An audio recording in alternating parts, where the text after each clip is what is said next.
adalah salah satu agensinya untuk Polandia memasarkan pendidikannya ke luar negeri seperti itu. Dan salah satu tamu undangan kita salah satunya adalah salah satu kaprodi di bidang akuntansi, ya mungkin teman-teman juga, rekan-rekan juga sudah tahu, yaitu Pak Eri Aksandi sebagai kaprodi akuntansi di HMT. Oke, kita langsung saja untuk tamu kita yang pertama dengan Mas Jeffrey. Gimana Mas Jeffrey, sudah hadir? Sudah bisa mendengar Mas Jeffrey? Hadir di sini, hadir. Halo, selamat Ya. pagi semua, selamat siang. Ya, ini dari Mas Jeffrey. Bisa dijelaskan Mas Jeffrey, ini Mas Jeffrey ingin menjelaskan sedikit terkait perkuliahan kondisi pandemik yang ada di Polandia, situasi terkini. Silakan Mas Jeffrey.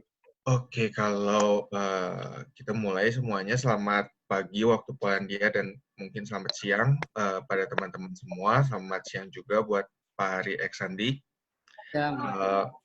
Siang, Kak. Situasi terkini di Polandia, memang untuk studi, kita semua sudah melancarkan studi secara online, secara keseluruhan, dan memang sejauh ini belum ada pemberitahuan resmi lagi apakah kita akan kembali ke kampus semester ini atau akan diselesaikan dengan metode online. Sejauh ini hampir semua kegiatan perkuliahan yang memungkinkan dilaksanakan secara online melalui platform-platform yang sudah disediakan oleh kampus. Mungkin kalau situasi studi sejauh ini sih begitu. Terima kasih Mas Jeffrey. Nah, sekarang kita agar lebih komparatif untuk dari Pak Eri Aksandi sendiri, ini bagaimana perkuliahan di Indonesia, salah satunya di UMT gitu Pak, di situasi kondisi pandemik seperti ini. Baik, terima kasih. Bisa didengar? Iya Pak, masuk. Ya, Assalamualaikum warahmatullahi wabarakatuh. Waalaikumsalam warahmatullahi wabarakatuh. Selamat pagi untuk teman-teman yang di Polandia ya. Jam berapa di sana? Jam 8 ya?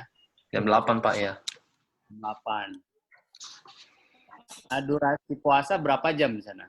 Kurang lebih 17 Pak. 17 sampai 18 ya. 17. Ya, selamat menjalankan ibadah puasa untuk teman-teman di Polandia yang menjalankan ibadah puasa. Yang lebih utama semoga sehat selalu ya di sana ya, jaga diri ya Polandia karena kita jauh dari keluarga kan ya. Selamat siang buat teman-teman mahasiswa-mahasiswi Prodi Akuntansi ya. Siang, Pak. Ya, langsung saja ya saya menjelaskan perkuliahan pasca ditetapkannya pandemi COVID-19 di Indonesia. Memang agak telat mungkin ya, kalau di Indonesia ditetapkan pandemi COVID-19 ini di akhir Maret ya, akhir Maret gitu ya, baru ditetapkan yang namanya PSBB, sehingga hal ini memaksa seluruh kampus yang ada di Indonesia, khususnya Universitas Muhammadiyah Tangerang, untuk mengkondisikan hal ini, di mana proses perkuliahan yang tadinya proses secara tatap muka, maka diberlakukannya sistem perkuliahan online. Dan ini pun, perkuliahan online ini pun memang menemui banyak kendala. Ya, karena sebelumnya kita masih sangat asing yang namanya perkuliahan online. Mungkin hanya 1-2 dosen saja ya sebelum pandemi ini menjalankan perkuliahan online, dan itu pun menggunakan platform yang belum interaksi secara tatap muka. Paling platform online itu ya contoh seperti Edmodo gitu ya. Kalau di Indonesia itu sebelumnya banyak menggunakan Edmodo yang tidak ada proses pembelajaran secara tatap muka. Tapi karena adanya COVID-19 ini, maka muncullah platform baru yang namanya Zoom Meeting. Dan Zoom meeting ini memang menawarkan hal-hal yang menarik dalam proses pembelajaran jarak jauh. Akan tetapi hal ini pun memiliki masalah baru, yaitu terkendalanya satu jaringan, karena di Indonesia itu jaringan di setiap daerah belum stabil secara keseluruhan, hanya di pusat-pusat kota saja yang koneksi sinyalnya stabil. Mungkin berbeda dengan Polandia ya, yang sudah jaringannya stabil. Tapi di Indonesia masih ada gangguan dari segi sinyal, itu satu. Terus kedua, masalah kuota. Nah, masalah kuota ini, penggunaan Zoom ini memang agak membuat kuota yang besar sepertinya. Karena berdasarkan pengalaman saya dan juga dosen-dosen lain, ketika melakukan proses pembelajaran online dengan Zoom, maka banyak mahasiswa membutuhkan satu tadi sinyal ya, dan yang kedua adalah kuota yang mereka miliki cepat habis. Karena kemampuan mahasiswa di kita di Universitas Muhammadiyah Tangerang, Fakultas Ekonomi dan Bisnis, Prodi Akuntansi, itu memang berbeda-beda dari segi kemampuan ekonominya. Itu kendalanya di kita perkuliahan pasca kejadian pandemi ini seperti itu, Mas Zulkifli. Mungkin Terus itu saja dari untuk ini Pak, memasuki untuk interaktif kegiatan perkuliahan, apakah masih sangat interaktif dan bagaimana antusias para mahasiswanya gitu Pak menghadapi PSBB yang dengan berefek kepada perkuliahan online? Oke, menghadapi PSBB, mahasiswa pada dasarnya interaktif ya, mengikuti segala instruksi yang diberikan, perkuliahan berjalan dengan sebagaimana mestinya, walaupun ada kendala-kendala yang tadi saya jelaskan ya.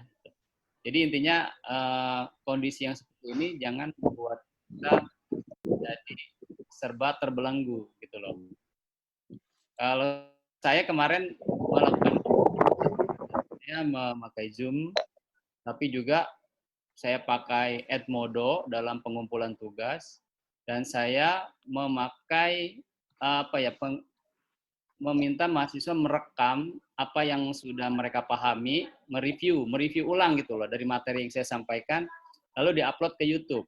Nah, dari situ saya bisa menilai apakah materi yang saya berikan itu bisa mereka pahami atau tidak dengan cara mereka menjelaskan kembali atau mereview apa materi yang sudah dibahas. Itu kalau di saya khususnya ya.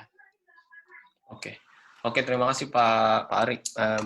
Teman-teman yang baru bergabung, sekali lagi kami menjelaskan di sini sedang ada sharing session antara kami yang mahasiswa di Polandia dengan juga Pak Ari Eksandi sebagai Kaprodi Akuntansi dari Universitas Muhammadiyah Tangerang. Gitu. Di sini juga telah hadir dua narasumber kita, salah satu mahasiswa akuntansi di Uni Polandia dan juga salah satunya adalah digital ambassador-nya Nafa.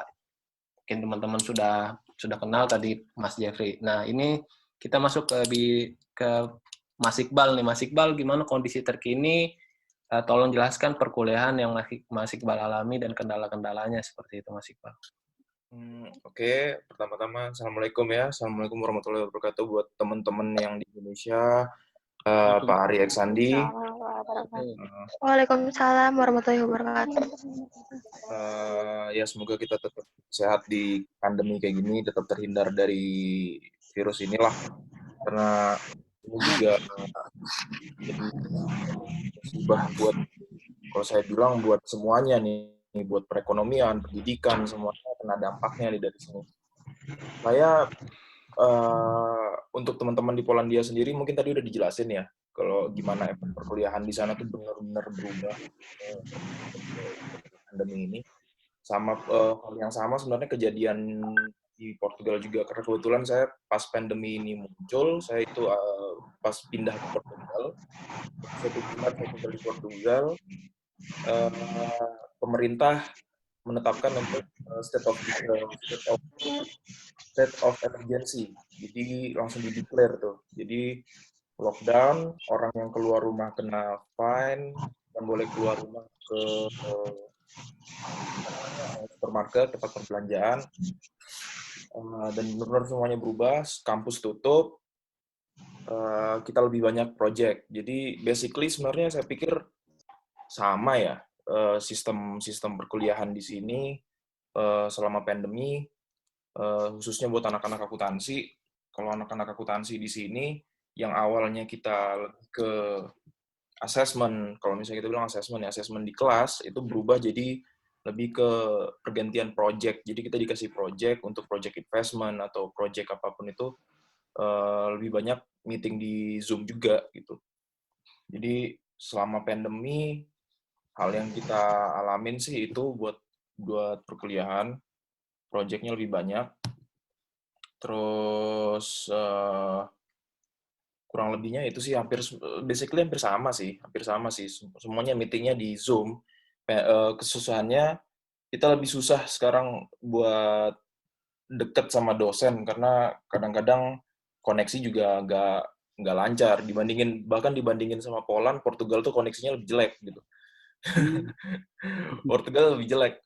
Jadi kadang harus putus, apalagi Zoom kan cuma bisa 40 menit lebih kan. Jadi setiap saat kita harus masuk lagi. Jadi lebih kayak gitu sih. Jadi terkendalanya sih di bagian learning progress-nya dari student buat belajar dari yang biasanya kita di kelas, kita lebih cepat nangkep dibandingin sama Zoom tuh kita lebih lambat sih. Itu aja sih kalau di sini. Dari Mas Iqbal sendiri ketika mengalami masa pandemi ini, apakah outputannya itu tercapai atau nggak outputan dari silabus atau pelajaran dari perkuliahan tersebut? Menurut Mas Iqbal seperti apa? Alhamdulillah sih tercapai ya, walaupun agak lambat, cuman tercapai. Karena jujur akuntansi itu kan buat pelajaran akuntansi itu kan nggak cuma semata-mata teori ya. Di akuntansi itu kan perlu namanya praktek. Apalagi kayak misalnya saya dulu pelajarin akuntansi di Indonesia, waktu masih S1, itu kebanyakan harus praktek. Praktek gimana kita laporan keuangan, gimana kita meriksa laporan keuangan dari perusahaan-perusahaan di bursa efek atau gimana. Jadi kayak di sini itu setelah pandemi itu jadi kesusahan karena kurangnya dari praktek. Jadi selama pandemi ini yang kita dapat cuman teori gitu. Itu sih.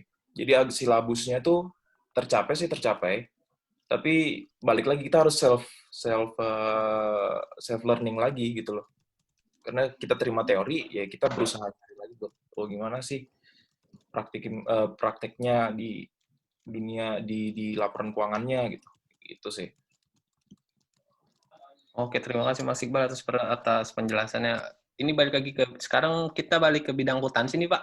Untuk Pak Ari Asandi sendiri ini kita mengundang Bapak nih karena expert di bidang akuntansi. Tolong bisa jelaskan sendiri Pak, akuntansi secara umum gitu. Ya, akuntansi secara umum ya. Iya. Gambaran akuntansi itu sebenarnya kan produk akhirnya laporan keuangan ya. Nah, laporan keuangan ini kan yang nantinya menggambarkan kinerja perusahaan, gitu ya. Kinerja itu bisa diukur dari perolehan laba yang didapat atau utang yang dimiliki oleh perusahaan. Itu kalau perusahaan-perusahaan manufaktur, jasa gitu kan. Atau untuk perusahaan-perusahaan perbankan misalkan, kinerja itu bisa diukur dari jumlah kredit macetnya, misalkan kan seperti itu. Nah, akuntansi yang menjadi sebuah produk atau alat bagi perusahaan yang nantinya bisa memberikan gambaran kinerja perusahaan tersebut. Itu kalau menurut saya gambaran akuntansi secara umum ya adalah propaganda mungkin ya, kalau saya nyebutnya propaganda kepada para stakeholder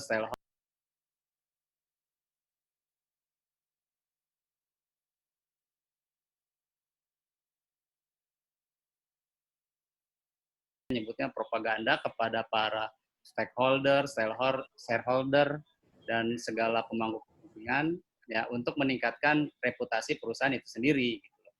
Kalau menurut saya akuntansi secara umum. Itu Mas Jul.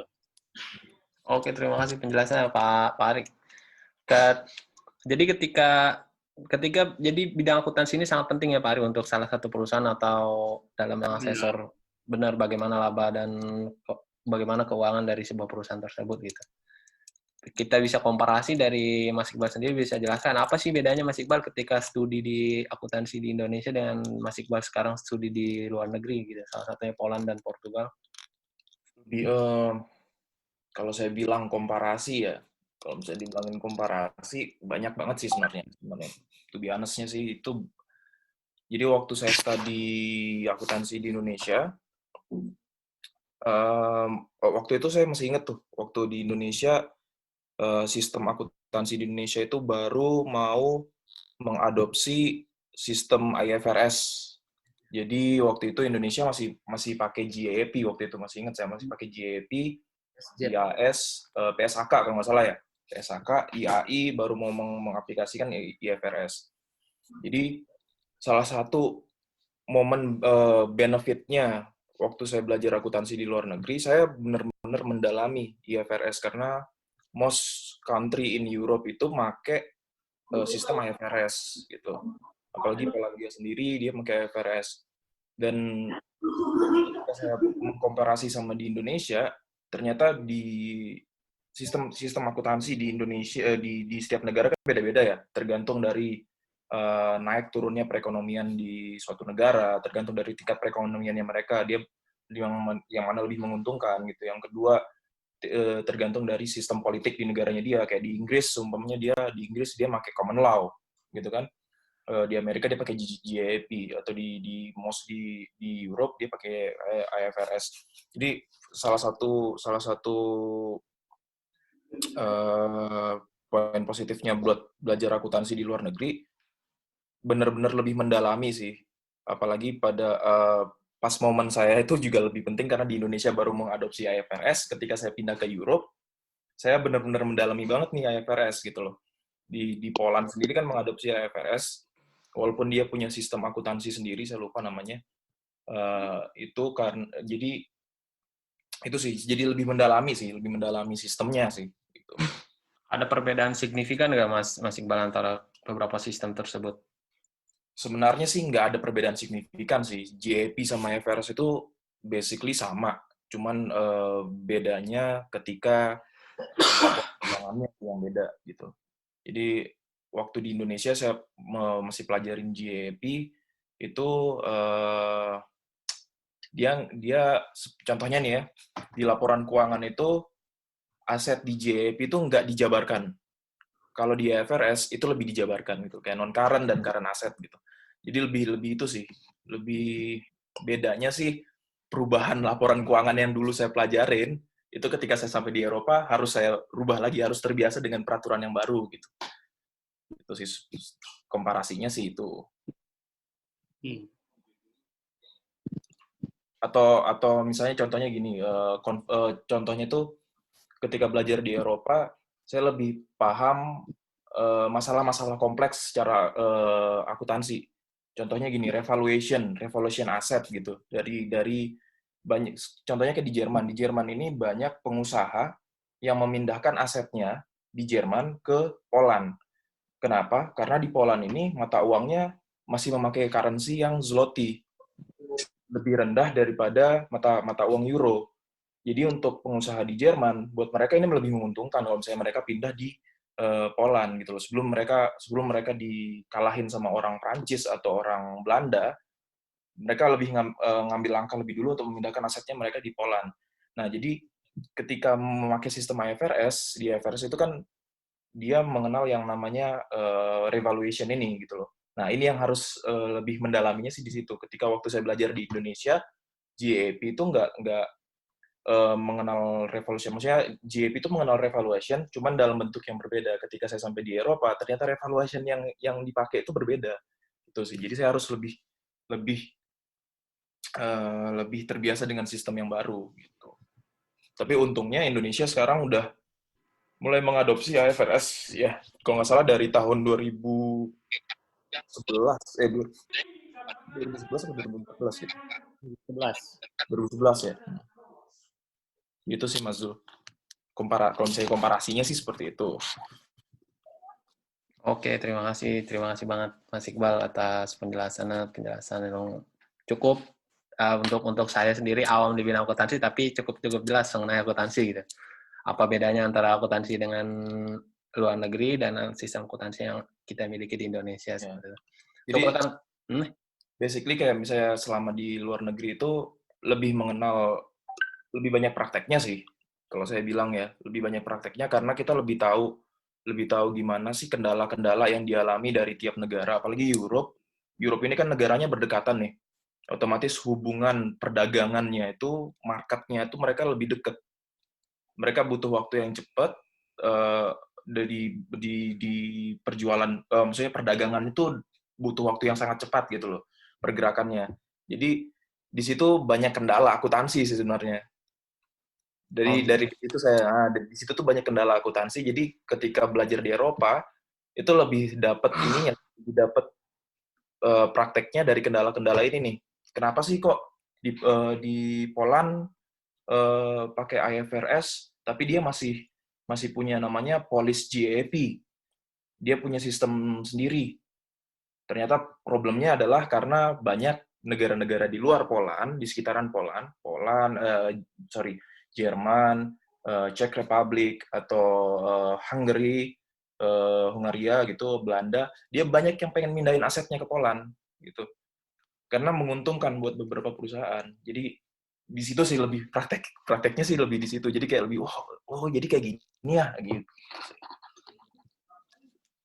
Kalau melihat Mas Iqbal sendiri, Mas Iqbal berapa semester di Australia nih? Apa bedanya juga nih Mas Iqbal antara sistem akunting di Australia dengan Eropa sekarang gitu? Itu beda lagi sebenarnya. Jadi kayak saya bilang tadi kan, akunting di tiap negara tuh beda.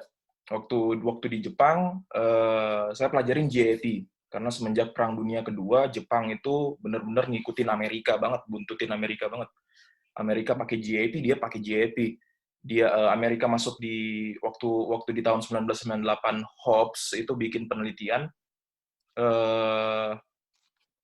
tentang klasifikasi negara-negara yang pakai sistem European, komunisme, terus GAAP, common law. Itu Jepang tuh udah dari tahun 1960-40-an malah dia pakai US GAAP. Waktu saya di Australia, karena Australia ini sebenarnya miliknya UK, ya kan bagian dari UK sebenarnya, Australia, Singapura, terus Virgin Island dan lain-lain. Mereka makainya common law. Jadi waktu saya di Australia, saya benar-benar pelajarinya beda lagi. Dia pakai sistem common law dan sebagian mengadopsi GAAP gitu. Jadi benar-benar nggak nyentuh IFRS sama sekali saya waktu di Australia, dan sampai di Europe beda lagi. Jadi di kepala saya ini sebenarnya udah macam-macam isinya. Mengenai standar akuntansi ini udah isinya udah macam-macam. Cuman saya sekarang lebih fokus ke IFRS sih. Gitu. Karena IFRS itu cenderung lebih, kalau menurut saya sih IFRS itu cenderung lebih transparan. Dan kenapa European Union juga memakai IFRS, saya pikir karena salah satunya itu. Karena IFRS itu lebih transparan dan mengurangi tingkat resiko sih sebenarnya. Tuh. Oke, terima kasih Mas Iqbal. Ini teman-teman yang baru bergabung, jika ada pertanyaan untuk kedua narasumber, yang satu ini yang tadi setelah menjelaskan perihal akunting, sistem standar dan akunting ini Mas Iqbal. Jadi Mas Iqbal ini salah satu mahasiswa di Universitas Polandia, juga sedang melakukan exchange di Portugal seperti itu. Beberapa pengalamannya tadi sudah dijelaskan sendiri oleh Mas Iqbal, dan yang tamu kedua ini kita ada Mas Jeffrey Hanafi yang tadi pertama sudah menjelaskan tentang kondisi perkuliahan di Polandia. Nah, Mas Jeffrey ini adalah salah satu ambasador dari NAFA. NAFA ini adalah agensi resmi dari Polandia gitu. Ini jika ada pertanyaan, teman-teman bisa tulis di kolom chat di bawah. Jadi kita langsung bisa tektok aja gitu. Nah, untuk kita lanjut ke sesi kedua ini. Nah, Mas Iqbal dan Mas Jeffrey ini adalah dari dua skema beasiswa yang berbeda. Nah, mereka datang ke Polandia. Mas Iqbal ini merupakan salah satu awardee dari NTB, Nusa Tenggara Barat, seperti itu. Dan Mas Jeffrey ini adalah salah satu datang dengan skema government to government. Jadi antara pemerintah, kerjasama antara pemerintah Polandia dengan pemerintah Indonesia. Itu dengan nama beasiswanya itu Ignasi. Nah, nanti ini dari Ignasi dulu nih Mas Jeffrey bisa menjelaskan bagaimana benefit-benefitnya dan apa saja yang kita bisa peroleh gitu Mas Jeffrey. Oke. Seperti yang sudah dijelaskan tadi oleh Zulkifli, jadi saya datang ke Polandia ini untuk melanjutkan studi master. Memang dapat beasiswa dari pemerintah Polandia itu sendiri, yang nama beasiswanya Ignacy Łukasiewicz. Tapi informasi yang paling pentingnya, sayangnya sampai per tahun ini beasiswa ini masih terfokus untuk di bidang life science dan juga engineering itu sendiri. Ada kemungkinan ke depan akan di extend ke bidang yang lain-lain, karena sebenarnya kalau ngomong beasiswa government to government itu kan banyak hal yang banyak hal untuk promosi bidang pendidikan itu sendiri. Nah, jadi ada kemungkinan ke depan bakal bisa di-extend. Jadi kalau emang teman-teman ada yang berminat, monggo untuk diperhatikan terus di website-nya mereka, di Ready Study Go Poland itu ada di Facebook itu sendiri, dan atau enggak di website-nya. Kita ada website 2, go-poland.com or .pl ya, saya lupa, dan satu lagi dari website-nya NAFA itu sendiri. Nah, untuk benefit-nya, ini bisa saya bilang fully covered ya, jadi mereka membiayai sekolahnya, jadi saya udah nggak bayar sekolah lagi, dan juga living cost-nya mereka kasih tiap bulan gitu. Jadi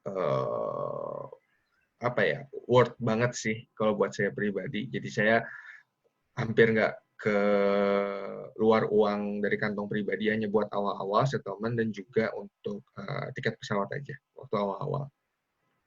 Untuk currency sendiri, Mas Jeffrey, apakah berapa sih per bulannya living allowance yang diberikan, dan apakah cukup gitu? Dan apakah kita memiliki jenjang karir ke depan setelah lulus dari Uni Polandia? Oke. Kalau untuk bicara living cost dari pihak NAFA sendiri, NAFA itu pemberi beasiswa yang mana juga pihak yang merekrut saya untuk jadi digital ambassador. Untuk beasiswa saya, mereka beri itu nominal sekitar 1.500 zloty, yang mana currency-nya antara zloty dengan rupiah itu per hari ini sekitar 1 zloty itu sekitar 3.600-an lah. Kayak gitu. Nanti teman-teman bisa, teman-teman akuntansi pasti jago lah ya ngitungnya ya. Dan kalau ditanya cukup atau enggak, personally cukup sebenarnya untuk 1.500.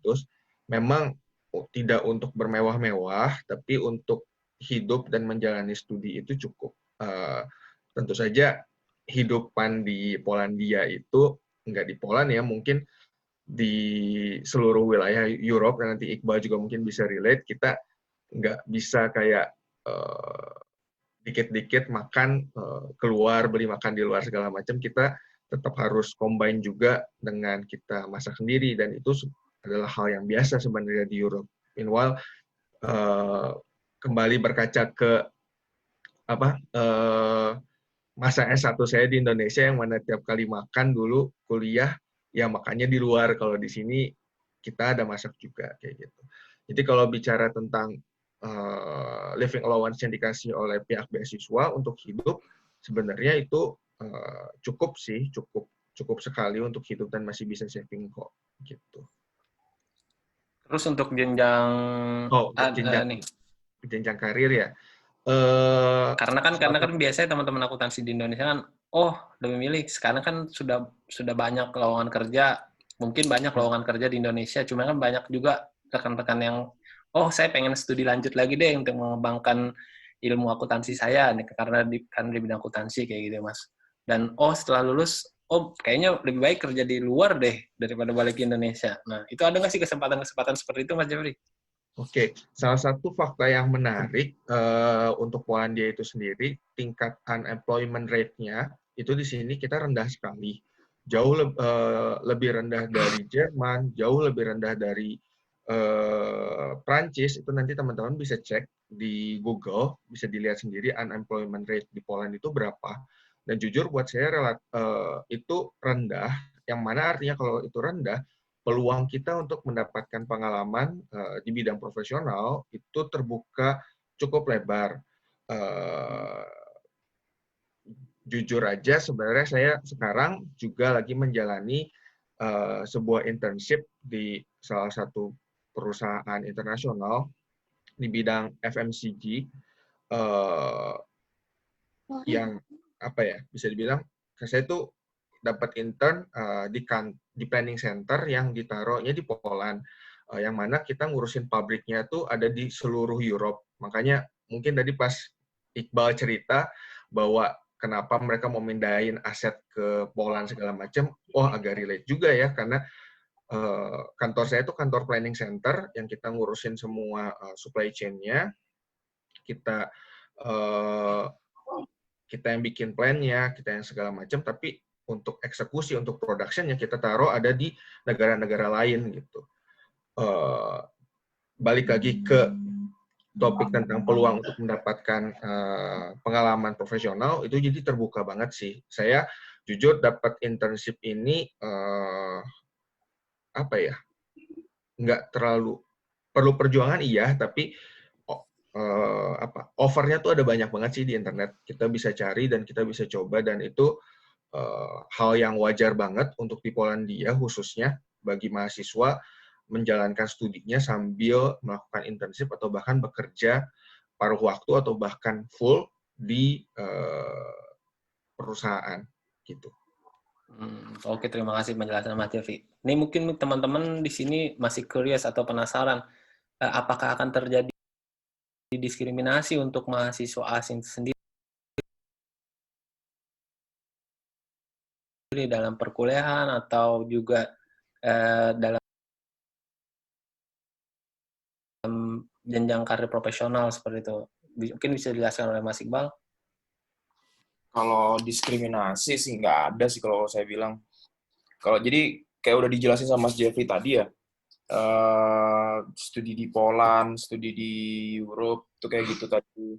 Kayak gimana-gimananya buat living cost dan lain-lain. Bener sih, kayak katanya Mas Jeffrey, buat studi di Europe tuh nggak bisa kita foya-foya kayak di Indonesia gitu. Nggak bisa, bener-bener kalau kita kayak gitu nggak hidup, istilahnya kayak gitu. Jadi ketika studi di Europe, secara nggak langsung naluri kita sebagai manusia buat bertahan hidup, gimana caranya biar bisa irit, biar bisa nabung, uang yang dikasih segini cukup, sama pemerintah segini cukup, itu tergunakan dengan baik lah selama 1 bulan, itu tiba-tiba muncul aja gitu. Tiba-tiba jadi koki lah, mendadak jadi koki gitu.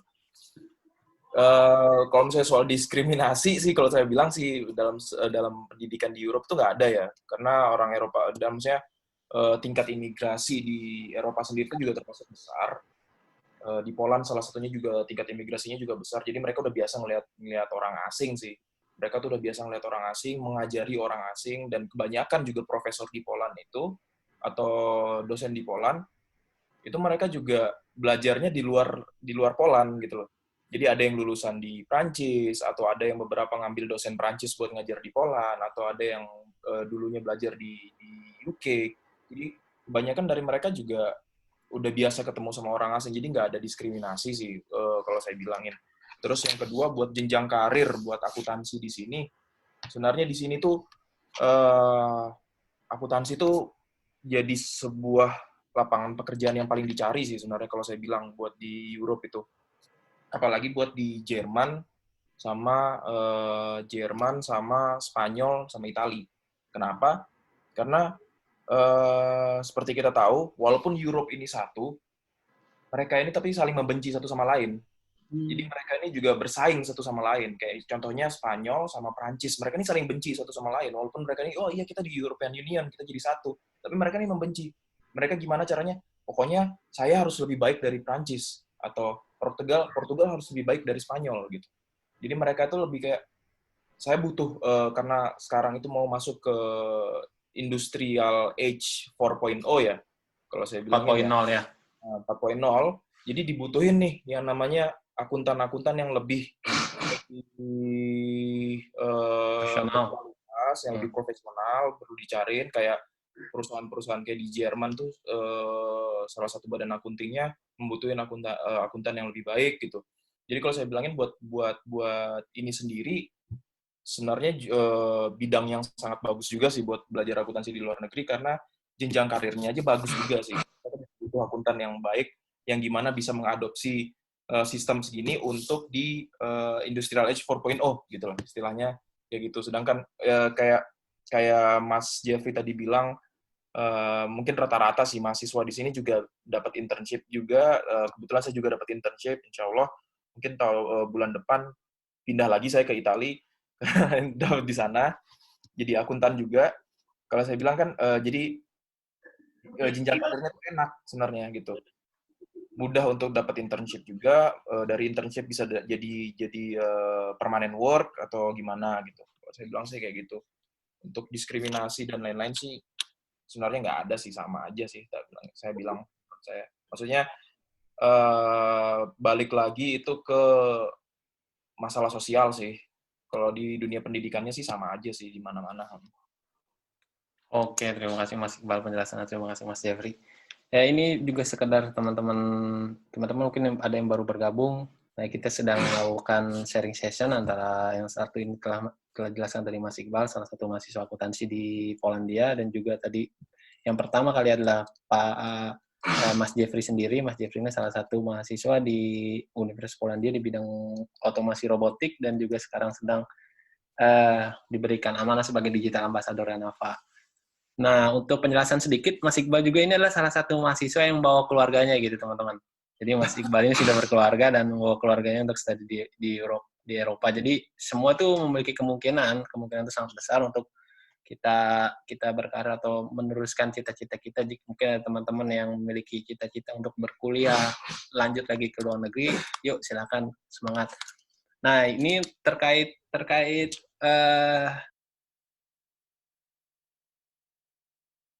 pelajar sendiri nih, Mas Iqbal dan Mas Jeffrey.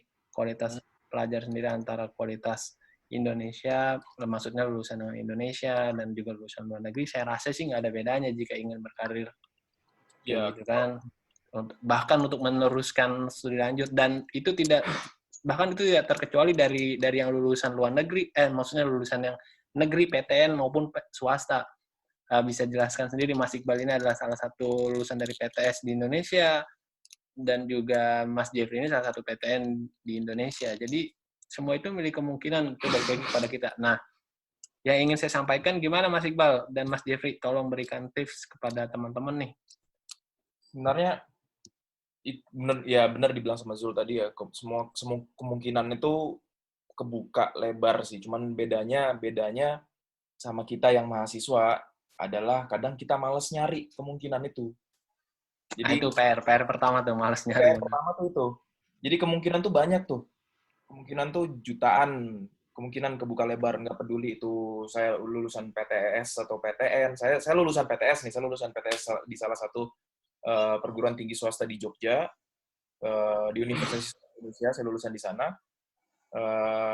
Bisa dapat beasiswa buat ke luar negeri, di luar negeri dapat lagi kemungkinan buat dapat beasiswa Erasmus lagi, pertukaran pelajar ke tempat lain. Jadi saya udah benar-benar nggak perlu kerja, dapat uang lagi gitu loh buat living cost. Cuman kadang-kadang kita kualitasnya student di Indonesia itu adalah males nyari tahu kemungkinan itu. Gitu sih kalau saya bilang. Cuman itu aja sih, basically kualitas student di sini itu sebenarnya sama aja sih. Hanya saja bedanya kita di Indonesia studentnya kebanyakan malas buat nyari tahu, buat informasi tentang beasiswa misalnya. Contohnya kayak gini, beasiswa di Indonesia itu yang mahasiswa paling tahu apa sih? Pasti baru denger nih beasiswa paling LPDP paling LPDP biasanya. LPDP, Australian Awardee, atau Chevening. Ya kan? Bener-bener cuman ini aja, atau DAAP, ya kan? Dia khusus Jerman ya. Tentang Ignacy Lukasiewicz sedikit yang tahu gitu. Padahal beasiswa tuh banyak banget di luar gitu loh. Itu sih kalau menurut saya bilang tingkat kualitasnya mahasiswa di Indonesia itu cuman itu aja sih. Kadang mereka malas mau nyari tahu aja sih. Dari Mas Jeffrey gimana Mas Jeffrey? Kalau membandingkan teman-teman Indonesia yang studi di luar dengan teman-teman internasional yang lain, ya kalau jujur kalah pintar mah enggak ya sebenarnya ya. Cuman Ya sama. seringkali kalahnya tuh kalah minder sama kalah rajin seperti yang Iqbal bilang. Terus yang mana kalau sebenarnya bagi teman-teman yang nanti mau berminat juga melanjutkan studi, apalagi di luar negeri, perlu disadari dari awal bahwa studi di luar negeri itu dari awal mulainya aja nyari itu pasti nggak gampang. Yang mana artinya seperti yang Iqbal bilang, effortnya memang harus lebih besar dan harus lebih rajin lagi untuk mencari gitu sih. Nggak ada yang gampang dan nggak ada yang instan, memang begitu. Dan itu kalau menurut saya sendiri ini pendapat personal ya. Kenapa kok susah? Ya karena untuk hidup di sini aja juga tantangannya banyak ya. Kita jauh dari keluarga, kita hidup di lingkungan yang baru, lingkungan yang asing, dan itu memang perlu motivasi yang sangat kuat sih. Apalagi kalau kita bicara dengan situasi pandemi per hari ini, itu menjadi student di luar negeri buat saya pribadi nggak gampang, lebih susah lagi kayak gitu. Kita ada restriction segala macam, restriction of movement, kita bisa gampang mudah ketemu dengan teman-teman dan segala macam, dan itu nggak mudah. Nah, salah satu yang bisa bikin kita bertahan adalah motivasi kita yang kuat dari awal untuk melanjutkan studi gitu. Jadi itu memang modal yang penting, dan kenapa untuk studi di luar itu memang prosesnya aja pun dari awal memang nggak mudah. Jadi ya memang kalau ditanya bedanya mahasiswa asing sama mahasiswa Indonesia, ya pinter mah nggak terlalu beda jauh ya, 1-2 aja sama aja kayak gitu. Tapi yang beda mungkin rajinnya sama tekunnya sih. Ya sih, benar sih. Karena saya ingat juga mahasiswa luar negeri, apalagi bagian Center Europe itu ya terkenal banget sama punctuality. Jadi ketepatan waktu. Jadi buat mereka time is money. Jadi ketika mereka telat sedikit bakalan jadi problem sama mereka. Kayak mungkin buat kalau nggak salah waktu pertama kali saya sampai di Poland, ada salah satu teman dari teman Ignasi dan teman-teman student di Poland juga mahasiswa bilang, kalau kamu janjian sama orang Poland, jangan telat sedikit pun, kamu harus datang lebih dulu dari mereka. Karena kalau misalnya kita telat atau lebih telat dari mereka, bakalan tinggal katanya kayak gitu. Jadi saya mikirnya sih tingkat rajinnya sih yang benar sih katanya Mas Jeffrey, tingkat rajinnya tuh beda banget sama kita yang di student di Indonesia. Tapi tingkat kepintaran sih orang Indonesia pintar-pintar kok di sini.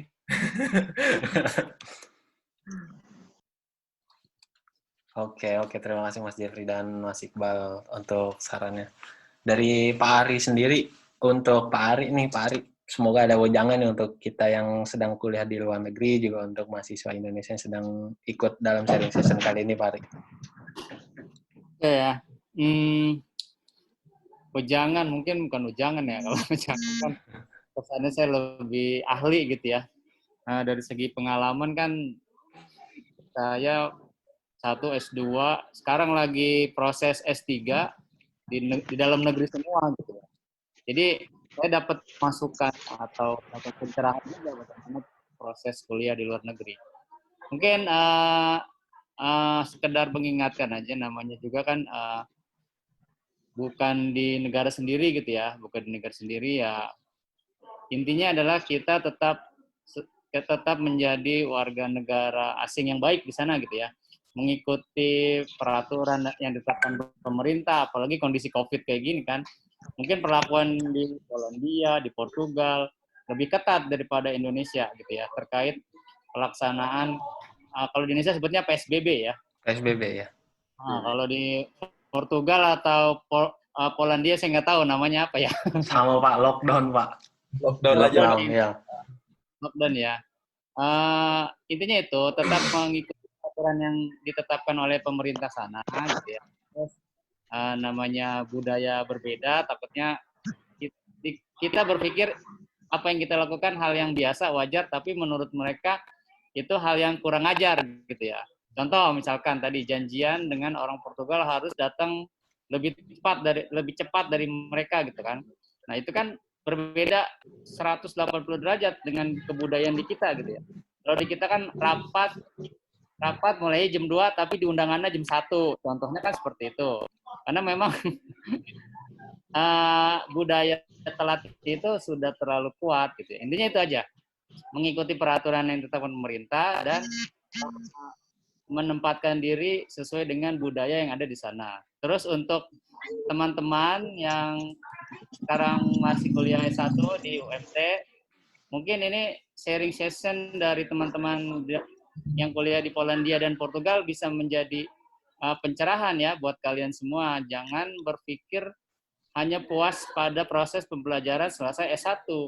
Selama bisa ambil beasiswa luar negeri dan ada kemungkinan dan pastinya memang kesempatan akan selalu ada ya. Intinya tadi Mas Iqbal bilang bagaimana kita mau mencarinya ya. Sebenarnya kan seperti itu. Semua pasti ada peluang.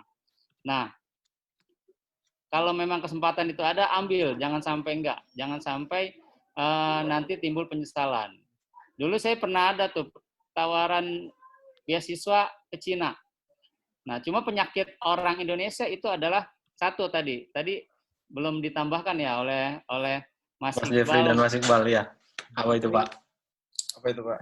Penyakit orang Indonesia itu homesick, kangen rumah. Nah, itu yang nggak bisa ditawar-tawar tuh. Terus yang kedua adalah agak susah untuk keluar dari zona nyaman, ya. Belum berpikir out of the box gitu ya. Nah, mereka sudah puas dengan apa yang sudah dicapai di Indonesia. Contoh misalkan kuliah, terus sebelum lulus dapat pekerjaan, bagian administrasi, bagian akunting. Ya udah nyaman seperti itu, berjalannya seperti itu sampai mereka berkeluarga sampai tua akan seperti itu. Itu penyakitnya orang Indonesia tuh agak susah seperti itu. Agak susah untuk out of the box dan kalaupun keluar negeri nggak tahan lama. Homesick-nya itu kuat gitu ya. Itu saja sih mungkin masukan-masukan dari saya, Mas Jul, itu saja ya. Terima kasih Pak Ari, terima kasih sebelumnya. Terima kasih atas wejangannya juga untuk masukan kepada kami semua mahasiswa yang mana outputannya pasti harus berbakti pada negeri gitu, membanggakan Ibu Pertiwi seperti itu. Lanjut lagi nih untuk teman-teman, Iya. saya mengingatkan lagi kita sesi ini sisa kurang lebih 8-10 menit. Jika ada teman-teman di sini memiliki pertanyaan, tolong dituliskan di kolom chat atau langsung komen saja, tidak ada masalah, hidupkan mic-nya. Kayak gitu, nggak usah malu. Kita juga sama-sama belajar di sini, terutama Pak Ari sebagai pengajar kayak gitu. Oke, lanjut lagi ini. Ya, belajar. Mungkin masuk ke penjelasan terakhir ya dari Mas Jeffrey kayak gitu, Mas Jeffrey. Nah, terkait perkuliahan di Polandia dan bagaimana persyaratannya dan apa saja sih dan bagaimana dan kapan saja dibuka gitu.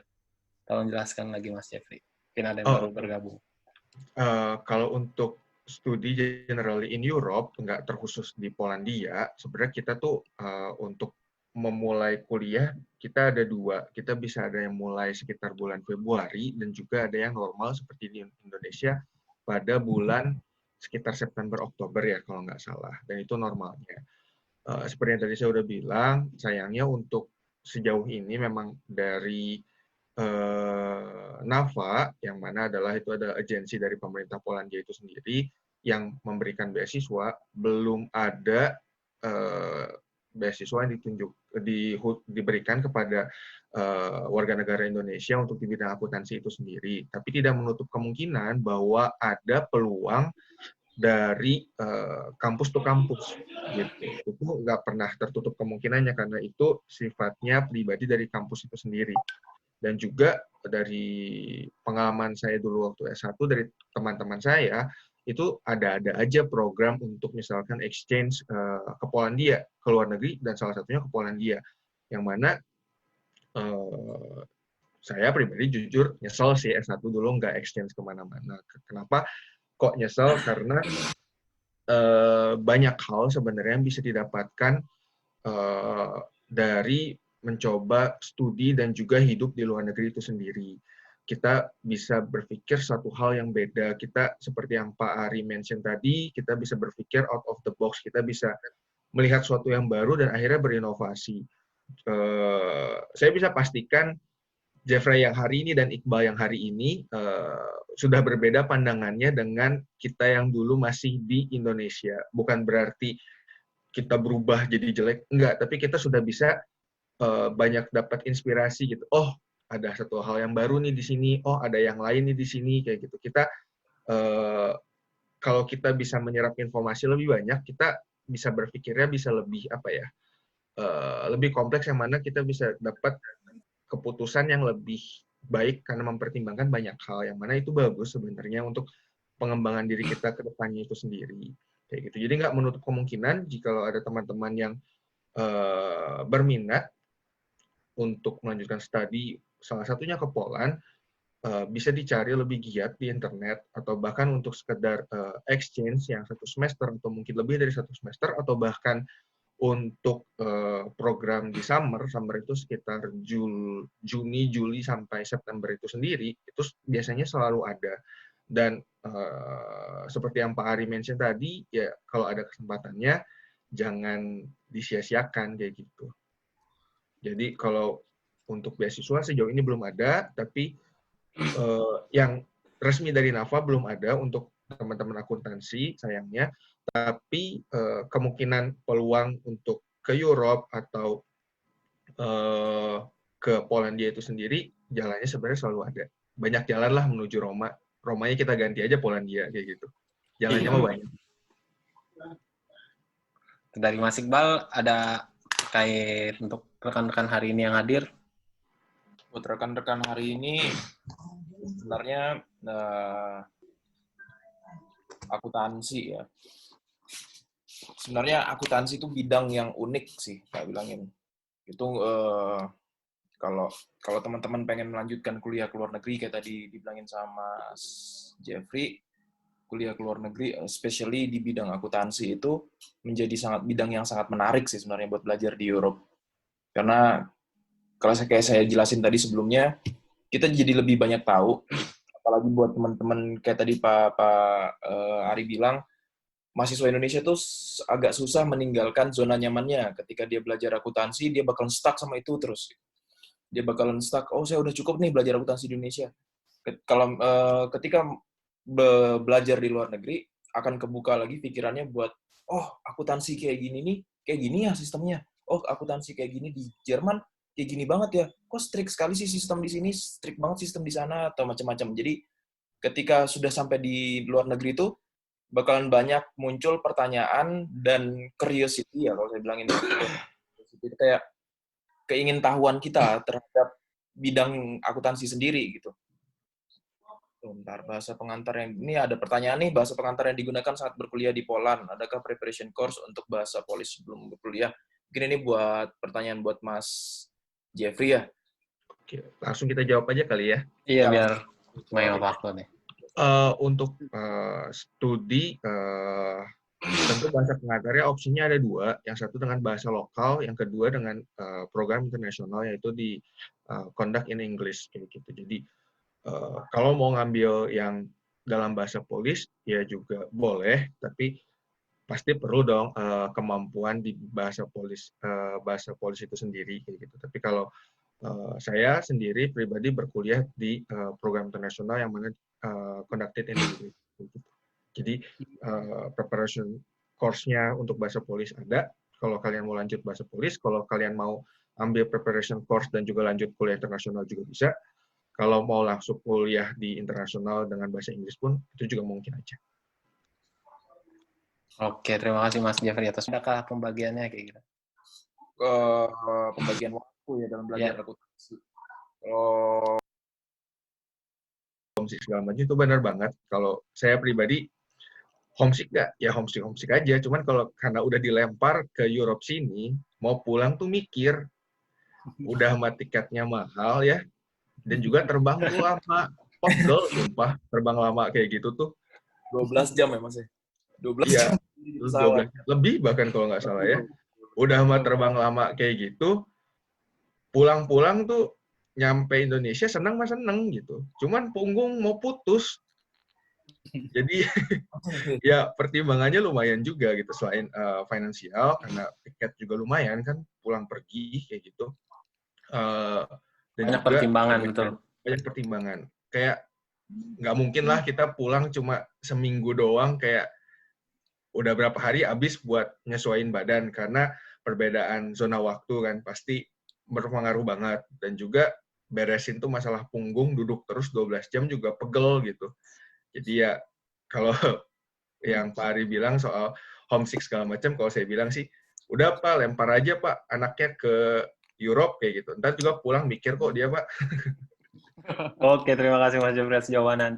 Ini kayaknya ada pertanyaan selanjutnya yang cocok untuk Mas Iqbal nih. Pembagian waktu dalam belajar nih, Mas Iqbal, terkait belajar akuntansi. Ada pembagian waktu yang signifikan nggak? Adakah kiat-kiat atau trik khusus untuk mendapatkan beasiswa luar negeri? Langsung kita barengnya aja sama pertanyaan terkait studi plan nih, exchange. Apakah ada tips penyusunannya? Cara belajar akuntansi, adakah pembagiannya kayak gitu? Pembagian waktu ya dalam belajar akuntansi. Kalau sebenarnya sih mungkin agak beda di bagian degree-nya ya. Kalau misalnya mungkin di bachelor, bagian waktu buat belajar akuntansi itu lebih gimana ya bilangnya? Agak masih ya step by step gitu kan. Bagian waktunya mungkin hari ini atau di semester ini belajar ini, belajar ini, belajar ini. Cuman kalau di master sendiri hampir sama juga sih sebenarnya step by step. Cuman pembagian waktunya lebih kayak kalau di master itu lebih kayak gimana ya saya jelasinnya ya? Lebih ke satu waktu ini kita fokus ke satu subjek dulu, gitu sih kalau saya bilang. Jadi nanti subjek yang ini akan berhubungan nanti buat subjek yang satunya di depan gitu. Dulu kalau nggak salah waktu di bachelor itu saya pernah pelajarin satu ilmu manajemen sama ilmu akuntansi barengan. Yang dimana satu subjek ini ternyata lebih diambilnya lebih dulu daripada subjek yang harus maksudnya subjek yang jadi ada dua subjek yang berhubungan nih. Ternyata subjek yang harusnya diambil lebih awal itu saya ambilnya di belakangan, sedangkan subjek yang belakangan saya ambilnya di duluan. Mungkin kalau misalnya di master itu agak susah ya, agak nggak bisa ya. Jadi karena setiap subjek per semester itu bakalan saling berhubungan terus sih. Terus kalau misalnya ini sebenarnya saya juga agak bingung sih ini pembagian waktu dalam apa di belajar akuntansi yang personal apa di Personal, kampus. mungkin sepertinya personal nih, untuk kiat-kiat juga. Kalau personal sih pembagian waktunya sih tergantung dari setiap student sih ya. Kalau saya sendiri bagi waktunya per minggu saya harus belajar di bagian apa dulu, di minggu depannya saya belajar bagian mana dulu. Jadi kalau saya sih ngatur waktunya sih kayak gitu, biar satu cepat masuk, cepat paham, yang kedua nggak lepas tuh yang udah diingat, yang udah dipelajarin itu nggak lepas gitu. Jadi 1 minggu itu saya pakai untuk memahami yang satu subjek ini dulu. Saya benar-benar paham nih, baru saya ngambil subjek yang satunya lagi sih. Kalau personal sih saya kayak gitu, bagian waktu secara signifikannya. Terus kiat-kiat khusus ya, trik untuk mendapatkan beasiswa ke luar negeri. Yang satu paling penting, searching. Kita nggak bakalan tahu ada beasiswa atau enggak tuh kalau nggak searching. Yang kedua, ambil aja sertifikat testing bahasa Inggris atau gimana, ngetes bahasa kita. Karena kalau menurut saya sih golden ticket untuk bisa berangkat ke luar negeri itu language certificate salah satunya. Tanpa language certificate, kita udah jiper duluan, istilahnya kayak kita udah nggak pede duluan buat ngambil beasiswa. Saya nggak mampu nih, atau gimana. Yang ketiga, pede. Banyak student yang dapat beasiswa ke luar negeri itu bukan dari student yang berprestasi kok, bukan yang student yang kayak ngikut olimpiade, nggak semua student yang dapat beasiswa tuh yang kayak gitu. Jadi kemungkinan beasiswa ini terbuka buat semuanya sebenarnya kalau saya bilangin sih. Terus lagi Mas Iqbal, kalau misalnya kita udah interest terus tapi kita ada permasalahan keuangan, gimana nih kita menghadapi permasalahan tersebut Mas Iqbal? Itu kayaknya permasalahan yang umum sih, finansial itu umum. Permasalahan keuangan ya. Permasalahan keuangan buat dapetin beasiswa apa gimana? Karena kalau misalnya kita dapat beasiswa kan permasalahan keuangan salah satunya tertolong tuh. Ya kan? kita dapat beasiswa, permasalahan keuangan itu otomatis Mungkin tertolong. permasalahan keuangan finansial buat flight-nya, tiketnya, atau settlement di awal sih biasanya. Sebenarnya sih kalau kayak gitu cari beasiswa yang benar-benar menanggung flight tiket juga sih. Ada kan sebenarnya banyak sih beasiswa yang kayak gitu, kayak beasiswa saya salah satunya menanggung flight tiket juga. Menanggung flight tiket, settlement dia ditanggung. Jadi hitungannya salah satu masalah dalam hidup saya itu sudah terpecahkan dari beasiswa ini gitu loh. Saya sudah nggak perlu hitungannya saya belajar untuk digaji lah gitu. Istilahnya kayak gitu. Oke. Jadi dan untuk memperoleh beasiswa itu sendiri kalau misalnya ada masalah keuangan sih sebenarnya mungkin Kita bisa mengajukan sponsorship mungkin ya. sponsorship sebenarnya. Terus gimana caranya keluar dari zona nyaman? Keluar dari zona nyaman itu gampang. Jangan terlalu nyaman di zona nyaman aja. Anggap aja zona nyaman itu nggak enak. Jangan terlalu nyaman di zona nyaman. Ya, jangan terlalu nyaman di zona nyaman. Jadi saya juga sempat waktu itu mikir sama kayak teman-teman saya. Selesai lulus kuliah, langsung nyari kerja, dapat job di teman-teman saya udah dapat job tuh waktu itu, saya masih ingat teman-teman saya udah dapat job di PLN, ada yang dapat job di Bursa Efek di Jakarta. Habis itu ada yang dapat job di Telkomsel, ada yang dapat job di Telkom, ada yang dapat job di Tama, Buma. Tapi saya mikir mereka itu setelah dapat job setiap hari itu ngelakuin rutinitasnya. Saya mikirnya waktu itu mereka nyaman sih nyaman, tapi saya masih belum nyaman buat itu waktu itu. Saya mikirnya kayak gitu. Saya perlu sesuatu yang lebih menantang. Saya pengen ngelihat dunia ini lebih luas. Saya pengen ngelihat gimana sih orang-orang di luar negeri sana, gimana sih hidupnya mereka di sana, gimana sih pola pikir mereka di sana. Jadi saya mikir zona nyaman yang sebenarnya nyaman waktu itu tidak nyaman. Jadi saya menganggap itu tidak nyaman aja. Jadi saya memilih, oke, saya keluar, harus keluar. Saya mikirnya waktu itu pada saat itu Kan gitu. diri ya. Ini apa namanya? Selamat siang Kak, exchange studi buat study plan. Tips cara penyusunannya. Ini Mas Jeffrey atau saya nih yang jawab mungkin? Biasanya kalau study exchange itu nggak tahu ya, ada nggak study plan-nya, tapi biasanya tiap program kan pasti beda-beda ya, jadi ya memang harus dipantengin baik-baik, requirements-nya tuh apa. Apakah ada dokumen mutlak untuk semuanya ya, kayak Mas Iqbal bilang tadi, dokumen mutlaknya ya language certificate sih. Yang lainnya sih pasti harus menyesuaikan ya, tiap yang ngasih. Ya kayak kita ibaratnya daftar kerja aja pasti requirement-nya bisa beda-beda kayak gitu. Ya itu harus diperhatikan dan disiapin aja. Nggak ada mutlaknya apa, jawabannya nggak ada. Oke, kita masuk di penghujung acara. Untuk pertanyaan dari teman-teman, saya rasa sudah terjawab semua ya. Dan juga untuk teman-teman yang rekan-rekan yang hadir dalam sharing session hari ini, terutama khususnya mahasiswa akuntansi dari Universitas Muhammadiyah. Terima kasih banyak atas waktunya. Dan juga dari Kaprodi Akuntansi sendiri, Bapak Ari. Terima kasih waktunya juga sudah bergabung bersama kami selama 1 jam terakhir.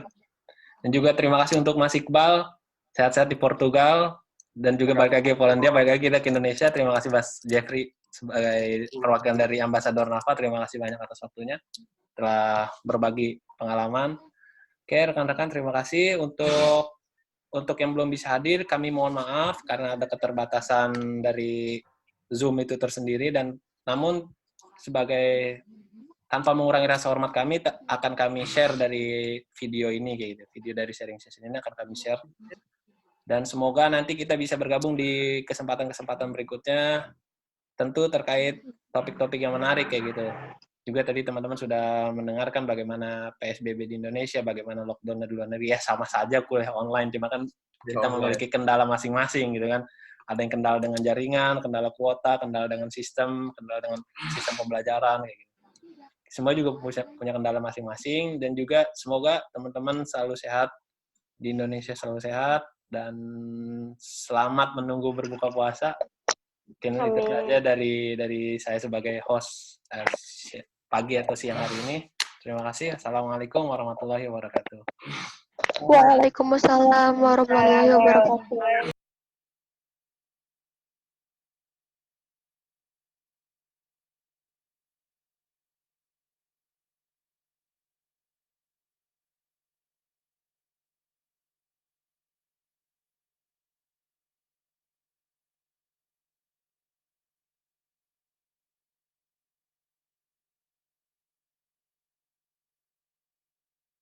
itu ada data yang ekstrem.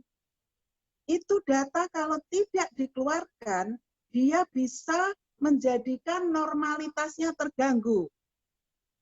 Nah, untuk itu, maka harus kita keluarkan. Ya, jadi kita keluarkan. Bagaimana mengeluarkan data-data ekstrem itu? Nah, di sini kita ada aturannya. Ya, batas berapa kita cut, batas berapa kita buang ke atas, kita buang ke bawah. Nah, caranya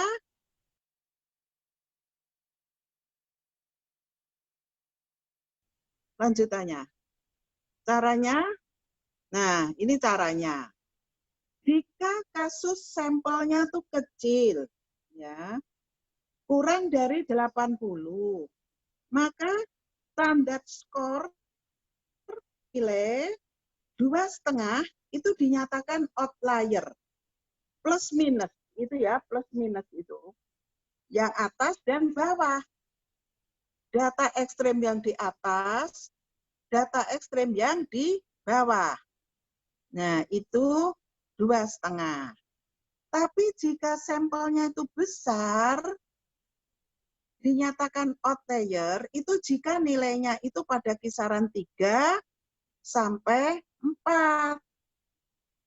Nah, itu ada hitungannya, enggak 3 angka 3, itu tidak. Ya. Itu ada hitungannya.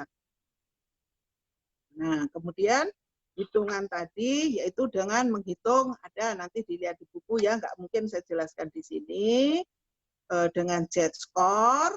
Nah, cuman di sini akan saya tunjukkan, ini loh hasilnya. Dari data yang di-run tadi, 450, itu ternyata observasi ke-7, data ke-7. Misalnya data ke-7 itu adalah data perusahaan X5, data PT Astra. Observasi 36, data PT Y, data PT 81, data PT 96. Itulah yang kena outlier, ya. Jadi earning per share